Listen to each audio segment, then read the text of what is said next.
Hey guys, welcome back. Let's talk about the most powerful pet skills and how to use them right. In this video, you're going to learn the top pet skills, but that's not all. I'm going to talk about how to save resources and when to upgrading. This was a game changer for me, just understanding which skills should be upgraded, which resources should be saved, and when to do the saving. Everything is going to be presented in this video.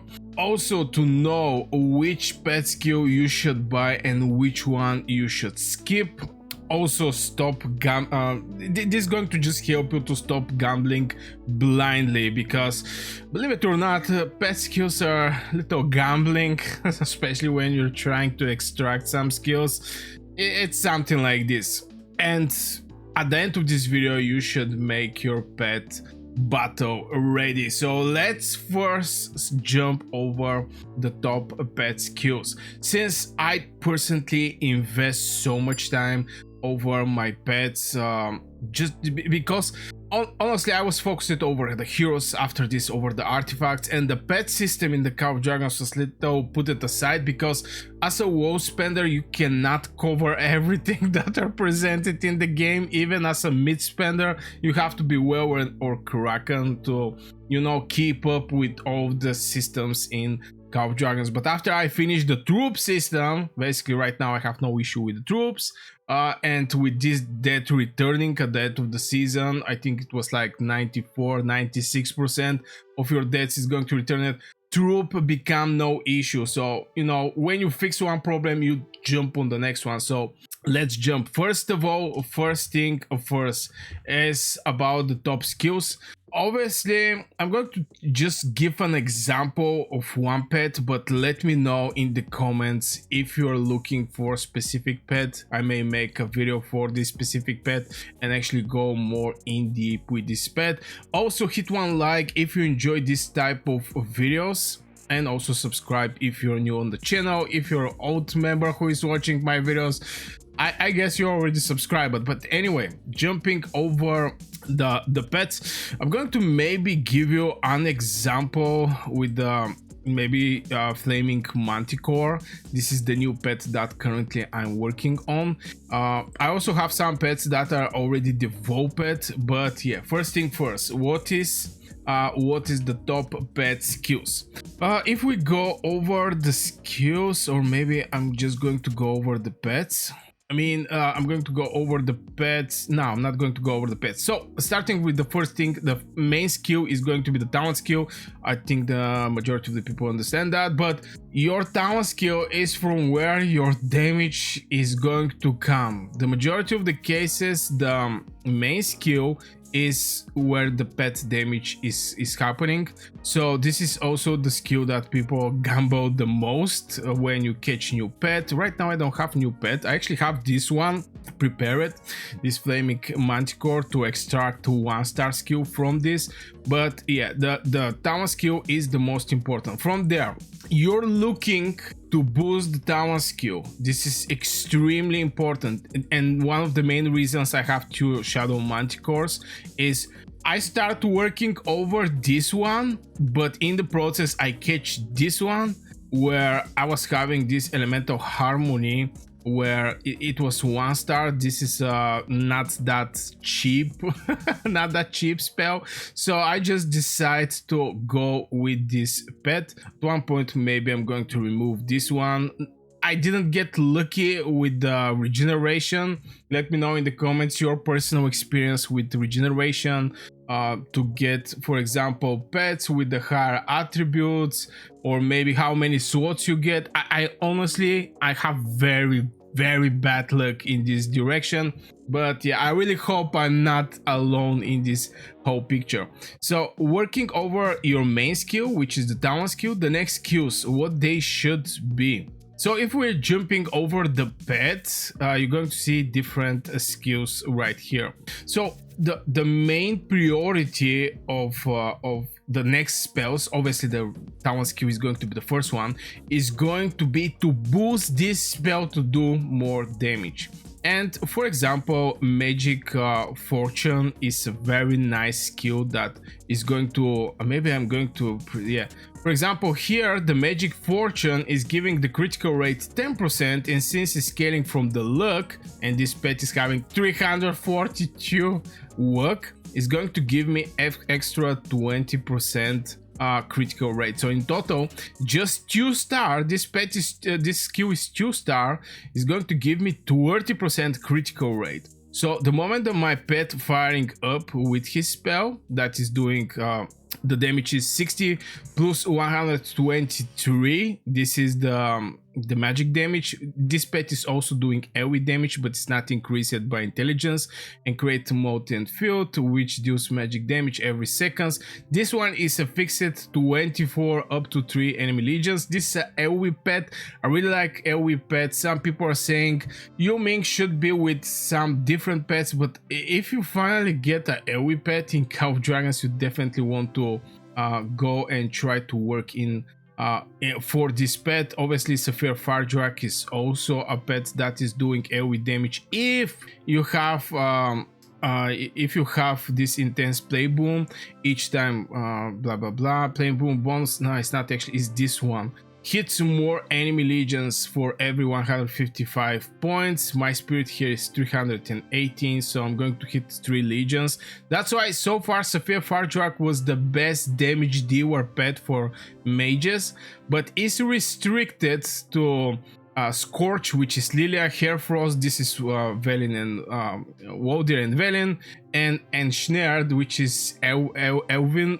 I don't think somebody is actually using Elvin, but this pet is a game changer. So we're looking to boost this pet skill. One of the things that you should focus, or at least I think this is also for the melee pets. I want to mention this one is obviously getting some extra critical rate and getting some critical damage if you have enough slots in your pet. Here the critical damage is going to be 65%, close to 66% when a war pet deals magic damage. So here you see the big booster of the pet. Again, it's applying for the mage pet, it's applying for the marksman, infantry, and etc. I mean, this type of spells, I want to point out this thing I want to point out this thing, that this thing is for magic pets, war pets, magic damage. I want to point, don't put this spell, Magic Fortune, on your Auric Warhound. don't do it.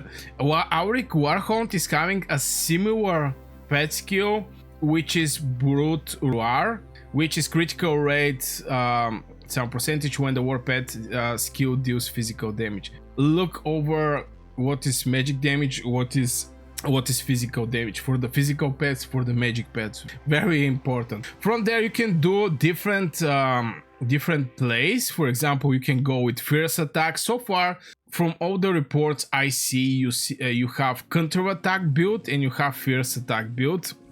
Let me check it out if I'm going to see somewhere the counter attack build or something like this. Yeah, here for example, Venom Lizard, this is a counter attack. Still, I think fierce damage is way better, but again, it's for the different pets. So the next spell after the talent one is going to be the boosters, which it can be critical damage, it can be critical rate. I personally prefer critical rate. Obviously, the other spell that you can get at the end of the season that is still maybe going to boost your pet skill can be, for example, in my case for the Seraphic Fardrak, is going to be Soul Source, which is going to give you 20% extra, 42% more damage of your main spell. So this is like 62% more damage for this one. It's like 95 plus 384. Solid.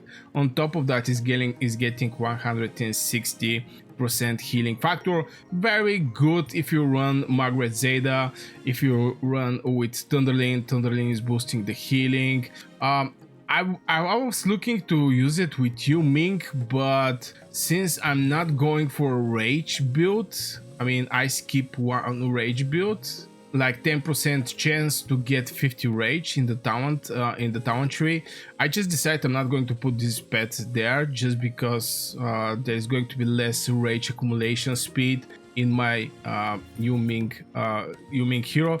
Right now it's with Yuming, but it's not going to be with Yuming. Let's say it like this. Yuming is going to be with this pet. And obviously the final one for the mages is following up. Here you have follow up, 40% chance to cast a magic rage skill, and intense follow up is critical rate can be 20% determined by the luck, which is going to increase the critical chance of your follow up. This is so far now here we're having follow up for the melee pets, and other pets is something different, but for the mage pet is something like this. I mean there is not big difference between the mage pets. Now let's talk about the saving resources when upgrading. Very solid point, not gonna lie. For example, I have this pet right now.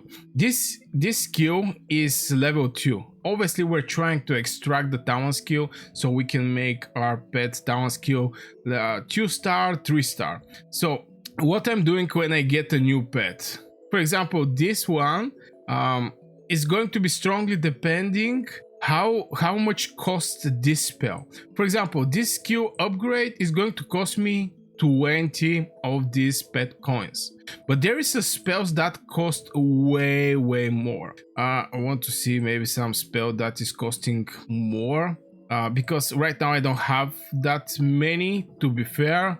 Okay, let's say, for example, yeah, intense follow-up. If I want to upgrade this spell, okay, I have actually if I want to buy this spell, it's going to cost me a what? Where is this thing? Oh my god. Yeah, if I want to make this spell next level to extract the rage skill, if it's going to be over like 60-90 pet coins, I just skip it and I release the pet. This is my saving plan. Is if the spell that is with talent skill costing way too much, I just release the pet. But if it is costing less and I can actually go and okay, this is actually action house, it's not what we're looking. This is the exchange house.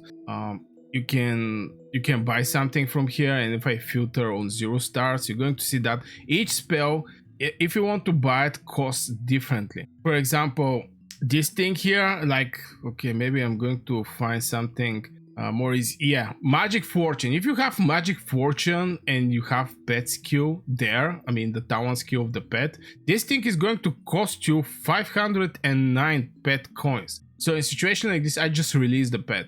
If I get lucky and get magic fortune, I save it. But if I get something that is not related to my hero, for example, fierce attack with my main skill, I just sell fierce attack, because right now I'm not building any melee pets. On top of that, for my infantry, since I run infantry, I'm using the counter attack build in this direction. So you're going to save a lot of pet coins if you know which spells to keep and which one to just sell when to upgrade.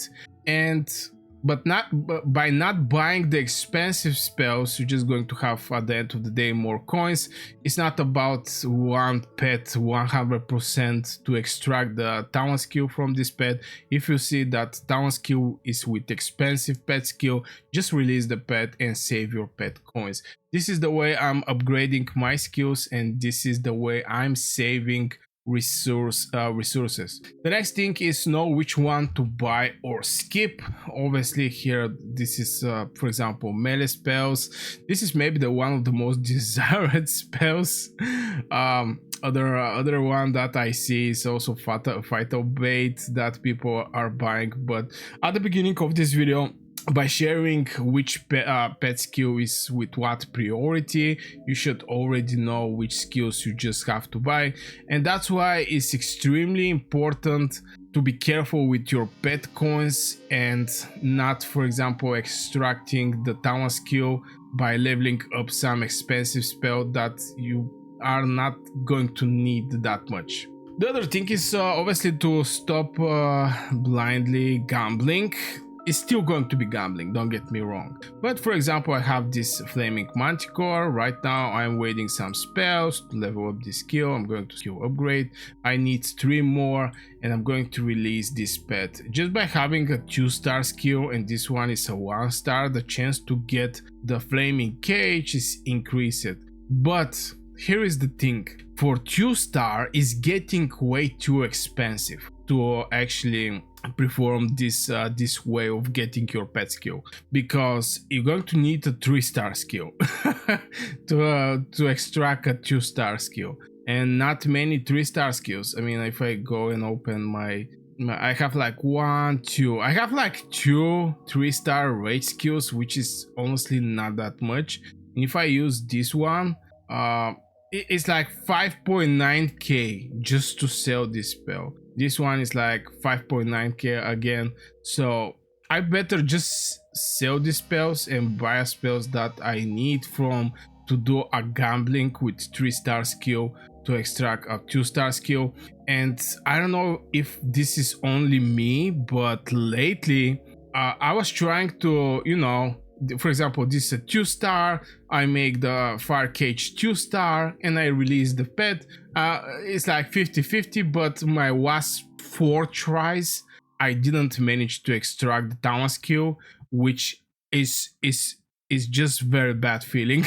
I mean, I'm not gonna lie, I get angry. I was like, especially the first time I get it, I didn't get my spell. I was like, oh my god, seriously. The second time I was like, oh my god, oh brother, it's so slow to get a 2-star from the town skill. And you know, you extract this town skill, you spent pet coins to extract each of these small pieces till you build the 2-star, and you go finally to make the release. And on 3rd time, even though that I was knowing that it's not a good idea, but I was like, okay, I already tried 2 times, I didn't get the town skill, maybe the 3rd time is going to be different. Well, it was not different. I still get the 2nd spell, not the town skill, and I was like, oh bro. And at the 4th time, I don't know, I just was having, I know it may sound stupid, but I was like, it cannot be, it's not possible 4 times in a row to not get the town skill. And on the 4th time I actually get the town skill, but it actually cost me 3 rolls, which bring back my account for so much time. So the way I'm just doing it is like, I extract 1-star skills, and with 1-star skills I just start leveling this one. And at one point I'm going to be able to make it 3-star. I think this is the best solution. It's cheap to make one spell from 1-star to 2-star if it's a cheap spell, but at 3-star skills it costs so much, and I just decided to not actually risk anything, and I level up my 2-star to 3-star just with 1-star cards. This is my approach, and it gave me little peace in my head to this not happen to me again 3 times in the row, to actually get the 2nd skill, because this brings your progress so much, so much, especially for the town skill that you cannot buy the town skill. So one wrong release and not getting what you're needing is really bringing back your account, because you cannot buy the town skill. So this is something like a tip for you guys that you can implement in your gameplay. I personally implemented and I'm so happy with my pets, and all of my pets is already battle ready. Yeah, there's still a lot of work, a lot of regeneration. I don't know what happened with this regeneration. I get like 4 swords with some, let's say, good skills. Maybe I'm going to, honestly, I'm start thinking to actually save coins, pet coins, and just go buy for maybe 200k somebody very good pet. But in same time, this is so expensive. Not gonna lie. But anyway, this will be for this video, guys. Share your comments in the comments below. Like the video if you enjoyed. again, share your opinions. Subscribe if you're new here. If you're old person who is watching my videos for a very long time, it's free to subscribe. And yeah, wish you a great day and see you in the next video.